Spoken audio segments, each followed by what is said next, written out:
Fries. We sit at one of the long tables.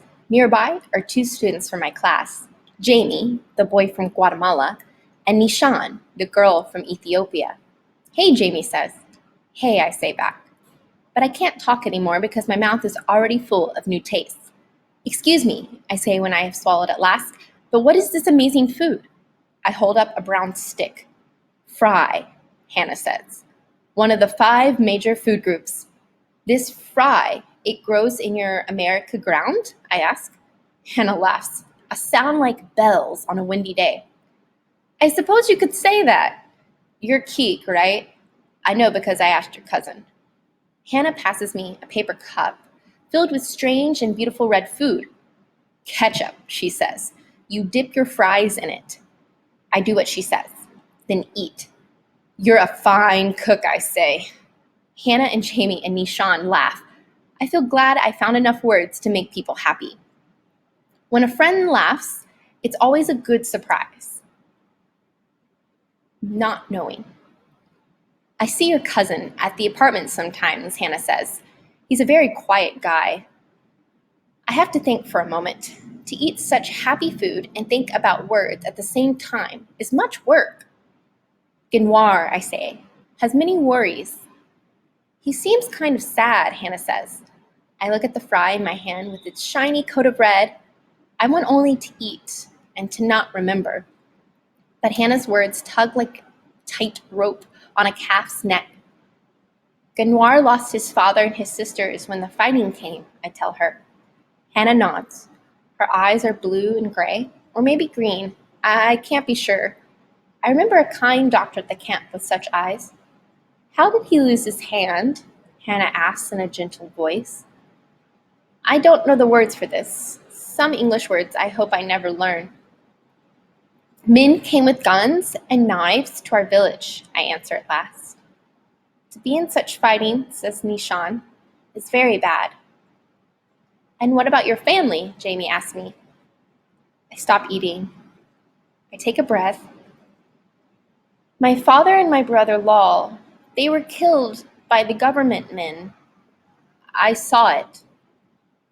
I pause as a memory pokes at me like a knife in my back. I was lucky to see, I add. Lucky? Hannah asks. Her voice says she doesn't understand. Nishan looks at me with eyes that know of such things. Maybe Keek means lucky, to know for sure, she explains. Not knowing, it's the hardest. Yes, I agree, the hardest. How about your mom? Hannah asks softly. Guilt grabs my throat. I will not go to that black place today. I try again.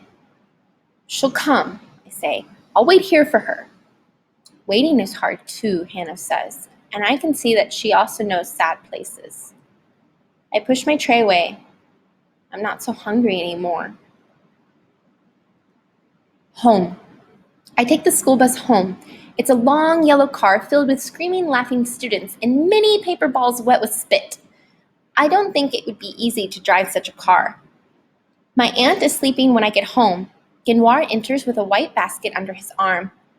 The washing machine's in the basement, he says. The what? I ask. The room way down at the bottom of the stairs. I'll show you later.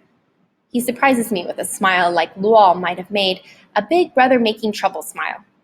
You'll like doing the wash.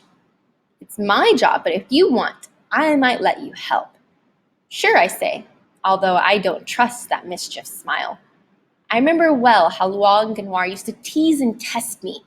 Always I was the little child with foolish ideas and silly ways. Always they were too old to bother with me, unless it was for their own fun. The door to my aunt's room opens, and she comes out slowly, yawning and stretching. How was school? She asks. You would not believe it, I say. They teach you and feed you, and I have my own desk. We're going to visit the zoo, where animals live, and the planetarium, where stars live. And I'm going to learn how to dunk slam in the class called PE. Slam dunk, Genoir corrects. Good, my aunt says. Good boy. And she fills a kettle with water to put on the cooking fire. I want to tell her more, but I can see that her mind is visiting other places. I think maybe I'll like living here in America, I say to Ganoir. Yeah, that's what I thought too. But you'll never really feel like an American, Ganoir says. You'll see. Why, I ask. Ganoir shrugs. Because they won't let you. He tosses the basket on the sofa. I'm out of here, he says, switching to English. Be home by, my aunt begins. But Ganoir is already gone. Time. My aunt sighs and leans against the counter. He's just not happy here, she says. I know it's been hard for him, but he doesn't try. She rubs her eyes. I have to go to work, Cake. I've got an early shift. Eat what you like and go to bed by 8. I learned o'clocks at the camp, I say. It is called time telling, but why not use the sun and the stars? My aunt points to the tiny clock strapped to her arm. Here in America, this is the sun. You'll get used to it. For now, just get some sleep. I watch her put on her heavy coat.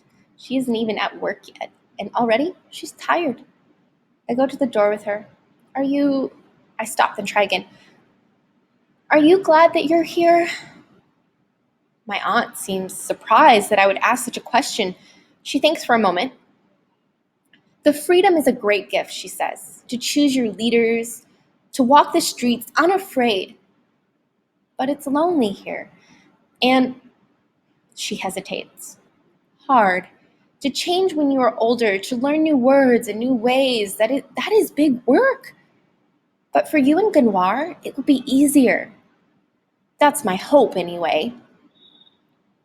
I watch through the window as she tracks a path through new snow falling.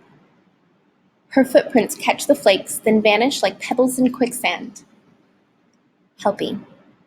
When my aunt leaves, the apartment grows hushed as the air before a storm. I turn on the TV machine, but the words are too fast coming. My aunt had looked so weary. I wonder how I can help. In the cooking fire room are many dirty dishes. Maybe I can clean them for my aunt. I've seen her wash some plates in the sink with bubbles. But now there are many dishes stacked high. Ganoir said the machine for washing was in the way down at the bottom of the stairs room. Maybe that's what his basket is for. Carefully, I place the cups and saucers and plates in the basket. With my special key, I lock the apartment door just as Dave warned me to do. Then I carry the basket of dishes down the stairs to the room of washing. It's good to be a helping person. If my father were here, he would be proud, I think. An ache in my chest comes, throbbing like an old bruise.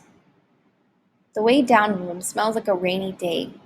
I see 6 white boxes with drawers. Some are making noise. I find a sleeping one and open the top. One by one, I put the dishes into the hole. Then I close the top and wait, while all around me the machines hum and talk. How not to wash dishes. Just then, Hannah appears in the doorway. She's carrying a basket of clothes and a big red bottle. Hey, she says, what's up? I look at the ceiling. No, that means what's new, what's going on, she laughs. You must feel like I do in Spanish class. The machine isn't working, I say. Did you put 4 quarters in, Hannah asks. She reaches into her pocket and pulls out shiny circles. Money, she explains. It makes the machines go. She laughs her good laugh. Actually, it makes the world go. Here, I'll lend you $1. I can't accept such a gift to begin, but she just waves her hand. You can pay me back later. She places the 4 money pieces into special holes in the machine, then pushes them. Noise begins, like a tiny river flowing. It's working, I cry. Technology at its finest, she says. Of course, you'll still have to dry it all, then fold it. Fold it, I ask, but I don't understand. I'll show you. Let me sort these clothes real quick. Hey, you doing anything after this? We could go upstairs and catch some TV while we wait. That would be good, I say. I would like something to do. Ganoir and my aunt aren't home. My mom either. Well, she's not exactly my mom. She's my foster mom. She works the 4 to midnight shift at the Quick Stop. She pauses. That means she works at night, kind of like your aunt. I watch as Hannah pushes white clothes into another machine. These machines, they wash clothes and dishes, I say, shaking my head. Mama will be amazed when she sees this. Hannah looks up. Did you say? But just then the river sound stops and my machine begins to shake like a crazy dancer under a full moon. It's eating my dishes, I cry. Please make it stop. Hannah lifts the top of the machine. The horrible noise of its giant teeth stops. She peers inside. Whoa, she says. I think this is what they call a problem with translation. Not smart boy. I don't want to cry. A man must show strength in the presence of a woman. But if I had to choose between kissing a crocodile and telling my aunt the news of her broken dishes, I would choose the crocodile any day. I look into the hole. Hannah looks too. It is not a good thing to see. I have many more dishes, but they are much smaller. I look at Hannah. She looks at me. I cannot say why, but when I look at her, I feel like I gulp down a laugh that needs to fly free. I laugh, then she laughs. Then before I know it, we're on the hard floor laughing. Perhaps this is my punishment for trying to do the work of a woman, I say, wiping a tear away. Hannah punches my shoulder. Hey, in this country, a woman can do anything a man could do. She gets to her feet and grins. This is your punishment for being a moron. A moron is a not smart boy, I ask. She laughs. You got it. I laugh too. I stand and pull out a piece of plate. Maybe I can fix these. Well, I suppose we can glue some of the pieces together.